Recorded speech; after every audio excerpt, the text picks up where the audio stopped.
Hi guys, welcome back to our channel. ఈ రోజు అయితే ఫిష్ కర్రీ ఎట్లా చేసుకోవాలో మా అమ్మ అయితే చేసి చూపిస్తుంది. వీడియోని అయితే స్కిప్ చేయకుండా లాస్ట్ వరకు అయితే చూసేయండి. ఇంకా మేము హైదరాబాద్ కి అయితే స్టార్ట్ అయిపోయినాం. మధ్యలో అమ్మ వాళ్ళ ఇంటికి అయితే వచ్చినాం. ఇంకా మేము వచ్చినాం అని చెప్పేసి మా అమ్మ చేపలు అయితే తీసుకుంది. మా తమ్ముడు అయితే చికెన్ బిర్యానీ వేసుకుందాం అక్క అనేసి అయితే అడిగిండు. ఎప్పుడు బిర్యానీ నారా తిని తిని బోర్ కొడుతుంది అని నేను అనేసరికి మా అమ్మ ఫిష్ అయితే తీసుకుంది. వీటిని అయితే బొచ్చలు అంటారంట. ఇవే టేస్టీగా ఉంటాయంట. అట్లని చెప్పేసి వీటినే తీసుకుంది మా అమ్మ అయితే. ఇంకా ఈ ఫిష్ కర్రీ ఎలా ప్రిపేర్ చేసుకోవాలో చూసేద్దామా.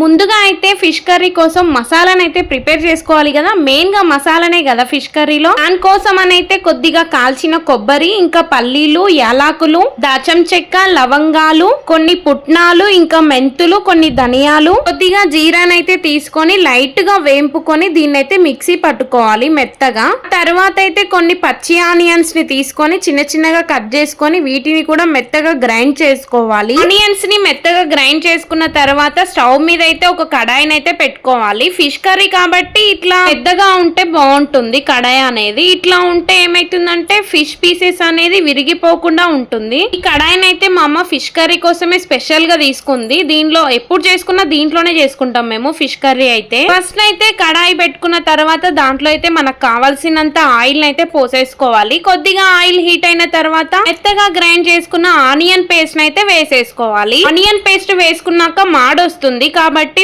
దాన్ని కలుపుకుంటూనే ఉండాలి. ఆనియన్ పేస్ట్ ని మంచిగా వేగనివ్వాలి, పచ్చి వాసన రాకుండా. ఆనియన్ పేస్ట్ ఎంత మంచిగా వేగితే అంత మంచిగా ఉంటుంది ఫిష్ కర్రీ.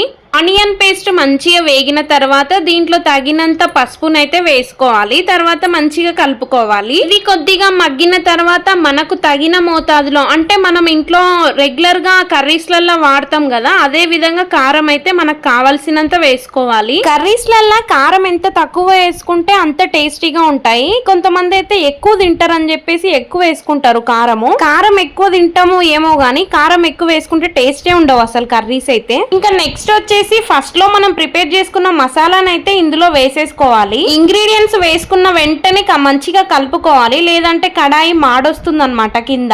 ఈ మసాలా వేసినాక స్మెల్ మాత్రం రూమ్ మొత్తం నిండుకుంది. ఇంకా ఈ మసాలా మంచిగా వేపుకున్న తర్వాత ఇందులో చింతపులుసునైతే పోసుకోవాలి. ఫిష్ కర్రీలో చింతపులుసే మెయిన్ ఐటమ్. ఫిష్ కర్రీ పుల్ల పుల్లుగా ఉంటేనే చాలా బాగుంటుంది టేస్ట్. ఫిష్ కర్రీ చేస్తాం అన్న ఒక 1 అవర్ ముందే మనం చింతపండునైతే నానబెట్టుకోవాలి. అట్లా నానబెట్టుకుంటే మంచిగా నాని అందులో నుంచి గుజ్జు అయితే మంచిగా వస్తుంది. ఇంకా ఈ రసాన్ని అయితే కొద్దిసేపు బాగా మరగనివ్వాలి. ఇది ఎంత మంచిగా మరిగితే అంత మంచిగా టేస్ట్ వస్తుంది అనమాట. ఇంకా ఫైనల్ గా దీంట్లో కొద్దిగా సాల్ట్ అయితే వేసుకోవాలి. మనకు తగినంత వేసుకోవాలి చూసుకొని. ఇంకా దీన్ని బాగా మరగనివ్వాలి. ఎంత మరిగితే అంత మంచి టేస్ట్ వస్తుంది. చాలా రోజుల తర్వాత నేను మా అమ్మ చేసిన ఫిష్ కర్రీని అయితే తినబోతున్నా. చాలా ఎక్సైట్మెంట్ గా ఉంది నాకైతే. ఇంకా ఈ గ్రేవీ మంచిగా మరిగిన తర్వాత దీంట్లో ఫిషెస్ అయితే వేసుకోవాలి.